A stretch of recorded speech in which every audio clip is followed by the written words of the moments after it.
Ang pag-usapan naman natin sa araw na to guys, no, regarding naman sa blood ni Jesus Christ, no, kung gaano nga ba ka-powerful ang blood ni Jesus at saka kung ano-ano nga ba ang benefits na makukuha natin sa blood ni Jesus Christ, no. So alamin natin sa video na ito guys, no. Alam naman natin guys na tayo ay patay na dahil sa mga kasalanan na nagawa natin sa Diyos. Tayo ay nahiwalay na or na-separate na sa Diyos dahil sa mga kasalanan natin, no. Aminin mo natin o hindi, lahat tayo makasalanan, di ba? Wala talagang perfect sa atin. Yung pagsisinungaling natin, kasalanan yan. Yung simpleng pangungupit natin sa magulang natin, kasalanan sa Diyos yan. Yung pagnanasa natin sa pag-aari ng iba, kasalanan sa Diyos yan. Yung mga pride natin, yung mga inggit natin, yung mga sama ng loob natin, kasalanan sa Diyos yan. Kaya talagang wala talagang perfecto sa atin, as in lahat tayo makasalanan kahit aminin man natin o hindi. Kaya tayo ay patay na ng dahil sa mga kasalanan natin. Ibig sabihin, dapat ang punishment natin or ang parusa natin balang araw ay lahat tayo itatapon sa hell. Yun talaga ang parusa natin dahil tayo ay nagkasala sa Diyos. Kaya tayo ay patay na ng dahil sa kasalanan natin. Pero dahil mapagmahal ang Diyos, dahil maawain ang Diyos, ayaw niya na doon sa hell ang punta natin. Gumawa siya ng paraan para mapatawad niya tayo, para ma-restore ang relationship natin sa Kanya, no? So, ang ginawa niyang paraan ay ibinigay niya sa atin yung kaisa-isang anak niya para tubusin at pagbayaran ang mga kasalanan na nagawa natin, no? At dahil nga nakasulat sa Bible, the life of the flesh is in the blood. Ibig sabihin, ang buhay ng katawan ng tao ay nasa dugo, kaya kailangan may mag-sacrifice, kailangan may dugo na bumuhos para magiging kabayaran sa mga kasalanan natin. Yun nga ang nangyari kay Jesus Christ, na yung dugo niya bumuhos para mabayaran ang mga kasalanan natin. Kasi kung magbabasa kayo ng Bible, noong namatay na siya, di ba, nung nakahang na siya sa cross, namatay na siya, di ba, may tumusok sa tagiliran niya, isa sa mga sundalo, tinusok ang tagiliran niya para bumuhos ang dugo niya, no? Para mabayaran ang mga kasalanan natin. Yun ang purpose kung bakit tinusok ang tagiliran niya, para bumuhos ang dugo niya. Yun ang magiging katuparan sa kagustuhan ng Diyos na mabayaran ang lahat ng mga kasalanan natin, para muli tayong magkaroon ng buhay, para mabigyan tayo ng chance one day na magkaroon tayo ng eternal life at makasama natin si God doon sa heaven habang buhay na. Kaya napaka-importante noong pagbuhos ng dugo ni Jesus Christ na yun, kasi nga yun ang nagiging dahilan kung bakit natubos ang mga kasalanan natin, kung bakit nabayaran ang mga kasalanan natin, kung bakit pwede tayong patawarin ng Diyos sa mga kasalanan natin nagawa at pwedeng ma-restore ang relationship natin sa Kanya, no? So, there is power in the blood of Jesus, pero ang kailangan, kung gamitin man natin ang blood ni Jesus Christ, kung i-apply man natin ito sa pang-araw-araw nating pamumuhay, samahan natin ng pananampalataya, kasi sa pamamagitan ng pananampalataya natin, yun ang magiging paraan para makapasok tayo sa new covenant ni God sa atin ng mga believers, di ba? Yung pananampalataya natin ang importante, di ba? Yun ang mahalaga, kasi sa ganung paraan nga tayo pwedeng ma-save sa pamamagitan ng pananampalataya natin doon sa finish work ni Jesus Christ sa cross na yun, no? So, alamin natin sa video na to guys kung ano-ano nga ba ang mga benefit na makukuha natin sa dugo ni Jesus Christ, no? Number 1 na talaga, ang dugo ni Jesus Christ ay nagbibigay ng kaligtasan sa atin. Dahil nga doon sa sakripisyo niya, nabayaran niya lahat ng mga kasalanan natin. At kung tayo, gawin natin yung part natin, magsisi tayo sa mga kasalanan natin, i-kumpisal natin sa Diyos ang mga nagawa nating kasalanan, humingi tayo ng tawad, at kapag tayo napatawad na ng Diyos, pwedeng ipagkaloob sa atin ni God yung salvation, di ba? Kaya binibigyan tayo ng gift ng Holy Spirit ni God. Kapag tayo inaccept na ni God, inari na niya tayo bilang anak niya, bilang adopted child niya, binibigyan tayo ng free gift, yung kanyang Holy Spirit bilang guarantee ng salvation natin, no? So, ang blood ni Jesus Christ ay nagbibigay ng salvation sa atin. Pangalawa naman na benefit na makukuha natin sa blood ni Jesus Christ ay, ang blood ni Jesus Christ ay nag-o-offer siya ng forgiveness at saka cleansing. Ibig sabihin, nag-o-offer siya ng kapatawaran at saka kalinisan ng mga kasalanan natin. No? Kapag tayo, kinumpisal natin sa Diyos yung mga kasalanan natin, nakahingi na tayo ng tawad. At kapag tayo pinatawad na ng Diyos, ay ano na nun, nalinisan na lahat ng mga kasalanan natin. As in, buburahin na ligad yung mga kasalanan natin na nagawa sa nakaraan. As in, back to zero na tayo, no? Kakalimutan na ng Diyos yung mga kasalanan nating nagawa. Buburahin na niya yun. Baliwala na sa Kanya yun kapag tayo ay napatawad na niya. Diba? Kaya nag-o-offer ng forgiveness at saka cleansing yung blood ni Jesus Christ, no? Tulad na nakasaad dito sa Ephesians chapter 1 verse 7, in Him we have redemption through His blood, the forgiveness of our trespasses according to the riches of His grace, di ba? Katulad nga ng nakasaad dito, sa pamamagitan noong dugo ni Jesus Christ na bumuhos ay natubos na tayo sa mga kasalanan natin.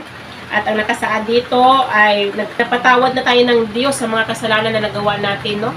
Kaya yun, isa sa benefit na ino-offer ng blood ni Jesus Christ ay magkaroon tayo ng forgiveness at saka cleansing sa mga kasalanan natin. Pangatlo naman na benefit na makukuha natin sa blood ni Jesus Christ ay nag-o-offer ng deliverance, no? May hatid na deliverance sa atin, no? Kasi alam naman natin na tayo na mga believer ay dumadanas ng spiritual warfare. Tayo ay nakaka-encounter ng witchcraft, di ba? Araw-araw ako nakaka-encounter ng witchcraft. Araw-araw ako dumaranas ng spiritual warfare, kaya napakahalaga sa akin, napaka-useful sa akin yung dugo ni Jesus Christ, no? Na i-deliver ko yung sarili ko sa pamamagitan ng dugo ni Jesus Christ. Ina-apply ko siya sa isip ko, ina-apply ko siya sa katawan ko, no? Para ma-deliver ko yung sarili ko. At saka, kung tayo man ay may mga addiction sa buhay natin, may mga addictions tayo sa sarili natin, ay pwede tayong ma-deliver sa pamamagitan ng blood ni Jesus Christ, no? Dapat i-apply natin itong blood ni Jesus Christ sa mga addictions natin para ma-overcome natin yung mga addictions natin. Kaya ang blood ni Jesus Christ ay nag-o-offer ng deliverance sa atin, no? Pang-apat naman na benefits na makukuha natin sa blood ni Jesus Christ ay nag-o-offer siya ng protection sa atin, no?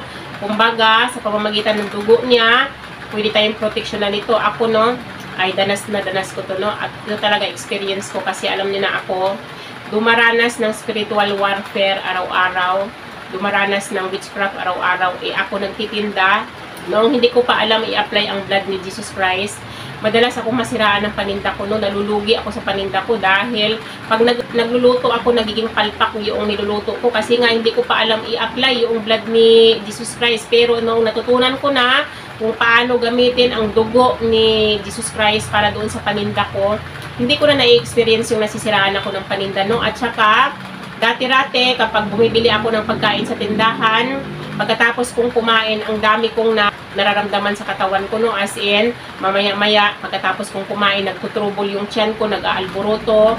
Minsan naman, nakaka-experience ako, nag-ELBM ako, or di kaya, ihi ako ng ihi, or binabalisaw-saw ako. At saka minsan naman, pagkatapos kong kumain, gutom na gutom ako ulit. Ang dami kong na-experience, nararanasan, nararamdaman noong hindi pa ako nag-a-apply ng blood ni Jesus Christ. Pero, mula nung natutunan ko na kung paano gamitin ang blood ni Jesus Christ bago ko kainin or bago ko i-prepare yung pagkain ko, pinipray over ko muna. Ipiniplead ko ang dugo ni Jesus Christ para ma-deliver ko yung sarili ko, no? So, mula nung ginagawa ko yon, hindi ko na nararanasan kung ano man yung na-experience ko noon, no? So, na-i-deliver ko yung sarili ko sa pamamagitan ng blood ni Jesus Christ, no?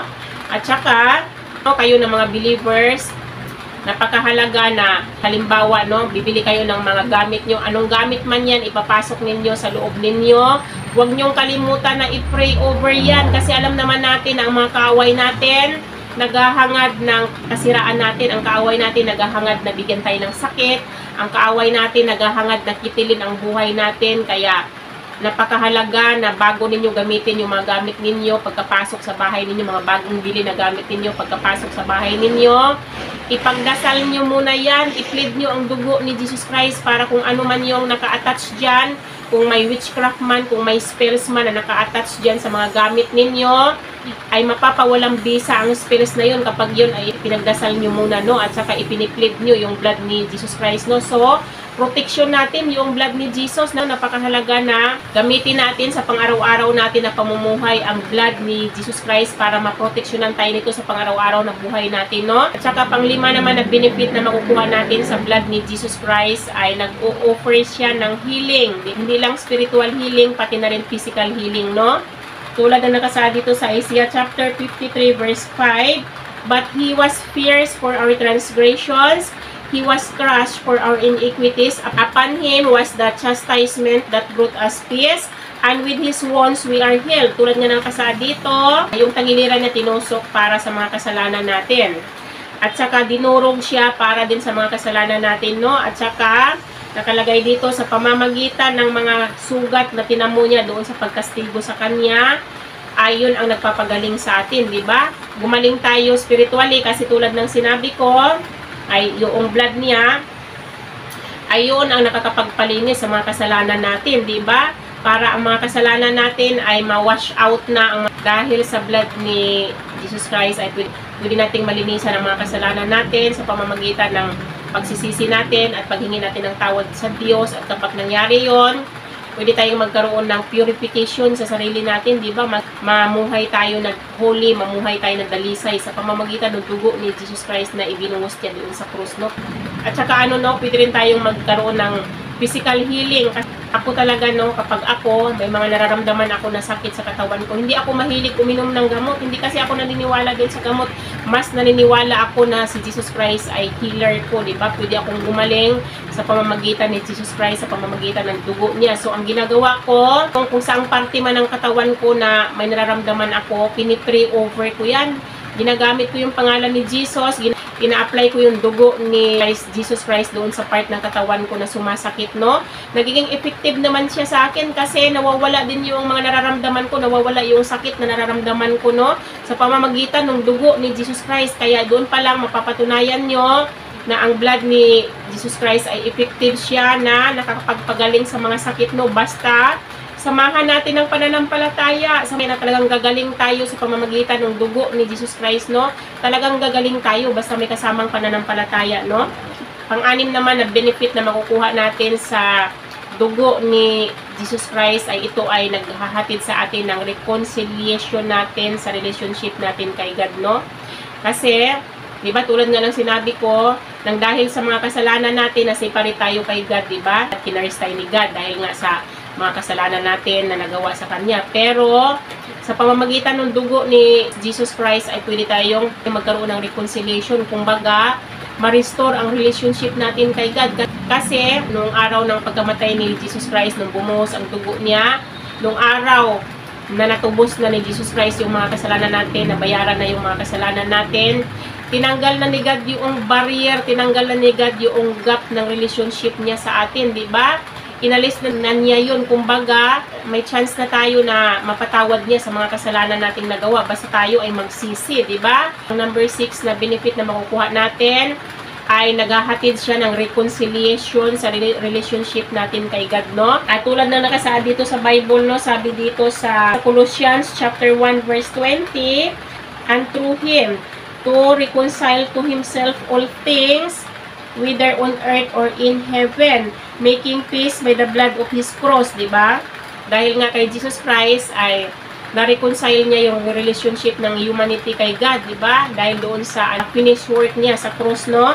At saka, ang 7 naman na benefit na hatid noong blood ni Jesus Christ ay nagbibigay ng redemption sa atin. Kasi tulad nga ng sinabi ko, nang dahil sa finished work niya sa cross, nang dahil sa dugo niya na bumuhos doon sa cross, natubos na ang mga kasalanan natin, di ba? Nabayaran na ang mga kasalanan natin, di ba? Nalinisan na ang mga kasalanan na nagawa natin sa Diyos. Kaya ang dugo niya ay may hatid na redemption para sa atin, no?